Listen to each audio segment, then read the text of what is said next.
Bienvenue sur le podcast du site maghrebemergent.com, le média indépendant et apolitique qui reprend toute l'actualité du Maghreb au quotidien.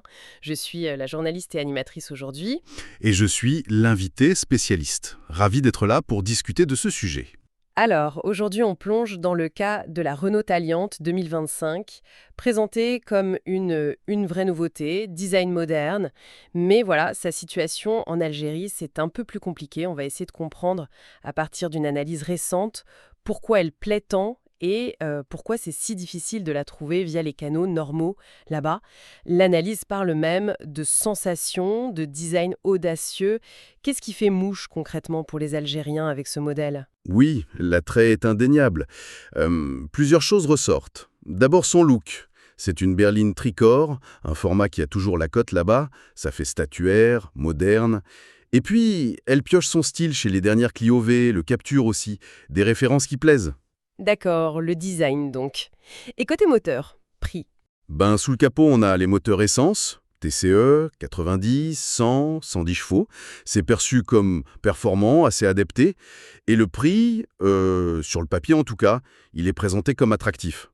Faut pas oublier non plus la confiance historique. Renault en Algérie, c'est une longue histoire. Oui, cette image de marque forte. Exactement. Ça joue beaucoup. Bon, tout ça, ça semble parfait. Sauf que la réalité sur place est différente. Pour l'acheter officiellement, c'est le parcours du combattant, non ?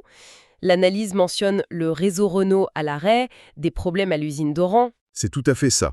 Les conséquences, elles sont directes. Vous cherchez la Talialant dans un showroom Renault officiel en Algérie, vous n'en trouverez pas. Ah oui, carrément. Oui, le réseau agréé est inactif pour l'instant. Du coup, les voitures qu'on voit rouler, elles sont arrivées autrement. Autrement, c'est-à-dire ? Par des vendeurs particuliers, des importateurs qui ne font pas partie du réseau officiel. On parle de canaux parallèles, un marché gris en quelque sorte. Un marché gris. D'accord. Et ce qui est assez révélateur, c'est que malgré ces blocages officiels, la voiture, on la voit. Sa présence sur les routes, même via ce marché parallèle, ça prouve bien qu'il y a une vraie demande. Une demande forte et qui persiste. C'est fou, cette demande qui arrive à contourner les obstacles. Oui, l'analyse note même l'apparition d'un marché de l'occasion presque immédiat pour ces voitures importées. C'est un sacré paradoxe. Elle a tout pour plaire, elle plaît, mais elle n'est pas vendue normalement. L'analyse dit qu'elle pourrait être un best-seller. Alors, qu'est-ce qu'il faudrait pour que ça arrive ? Pour qu'elle trouve sa place, normalement ? Pour que la Taliant réalise ce potentiel, il y a 2 points essentiels qui ressortent. D'abord, il faut absolument régler la situation de l'usine de Oued Tlela, près d'Oran. La mettre en conformité. L'usine, donc. Et le deuxième point ? Le deuxième point, c'est la reprise des activités du réseau de distribution officiel. Ça demande le feu vert des autorités algériennes.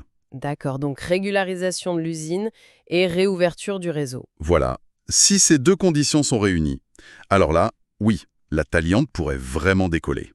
Sa popularité actuelle, même dans ce contexte difficile, montre bien que le potentiel est là. La relation Renault-Algérie, elle est solide. En somme, si on résume, la Taliant 2025 a de sérieux atouts. Le look, les moteurs, le prix, l'image Renault. Tout à fait.